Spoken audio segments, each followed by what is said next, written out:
بسم اللہ الرحمن الرحیم۔ شروع اللہ کا نام لے کر جو بڑا مہربان نہایت رحم والا ہے۔ اے کملی میں لپٹنے والے، رات کو قیام کیا کرو مگر تھوڑی سی رات، یعنی نصف رات یا اس سے کچھ کم قیام کرو یا کچھ زیادہ، اور قرآن کو اچھی طرح ٹھہر ٹھہر کر پڑھا کرو۔ ہم ان قریب تم پر ایک بھاری فرمان نازل کریں گے، کچھ شک نہیں کہ رات کا اٹھنا نفس کو سخت پامال کرتا ہے، اور اس وقت ذکر بھی خوب درست ہوتا ہے۔ دن کے وقت تو تمہیں اور بہت سے شغل ہوتے ہیں، تو اپنے پروردگار کے نام کا ذکر کرو اور ہر طرف سے بے تعلق ہو کر اسی کی طرف متوجہ ہو جاؤ۔ وہی مشرق اور مغرب کا مالک ہے، اس کے سوا کوئی معبود نہیں، تو اسی کو اپنا کارساز بناؤ۔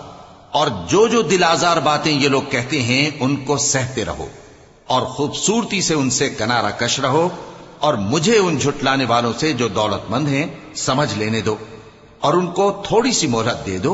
کچھ شک نہیں کہ ہمارے پاس بیڑیاں ہیں اور بڑی زبردست آگ ہے، اور گلے میں اٹکنے والا کھانا ہے، اور درد دینے والا عذاب ہے۔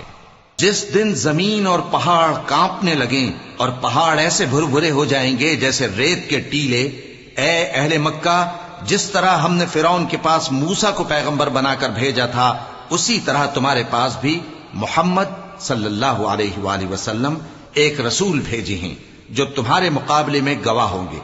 سو فرعون نے ہمارے پیغمبر کا کہا نہ مانا، تو ہم نے اس کو بڑے دردناک انداز سے پکڑ لیا۔ اگر تم بھی ان پیغمبر کو نہ مانو گے تو اس دن سے کس طرح بچو گے جو بچوں کو بوڑھا کر دے گا، جس سے آسمان پھٹ جائے گا۔ یہ اس کا وعدہ پورا ہو کر رہے گا۔ یہ قرآن تو نصیحت ہے، سو جو چاہے اپنے پروردگار تک پہنچنے کا راستہ اختیار کر لے۔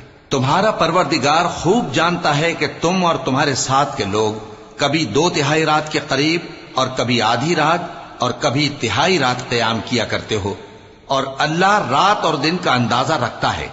اس نے معلوم کیا کہ تم اس کو نبھا نہ سکو گے، تو اس نے تم پر مہربانی کی، پس جتنا آسانی سے ہو سکے اتنا قرآن پڑھ لیا کرو۔ اس نے جانا کہ تم میں بعض بیمار بھی ہوں گے، اور بعض اللہ کے فضل یعنی معاش کی تلاش میں ملک میں سفر کریں گے، اور بعض اللہ کی راہ میں لڑیں گے، تو جتنا آسانی سے ہو سکے اتنا قرآن پڑھ لیا کرو، اور نماز قائم کرتے رہو اور زکوٰۃ ادا کرتے رہو، اور اللہ کو نیک نیتی سے قرض دیتے رہو، اور جو عمل نیک تم اپنے لیے آگے بھیجو گے اس کو اللہ کے ہاں بہتر اور صلے میں بہت عظیم پاؤ گے۔ اور اللہ سے بخشش مانگتے رہو، بے شک اللہ بخشنے والا ہے، مہربان ہے۔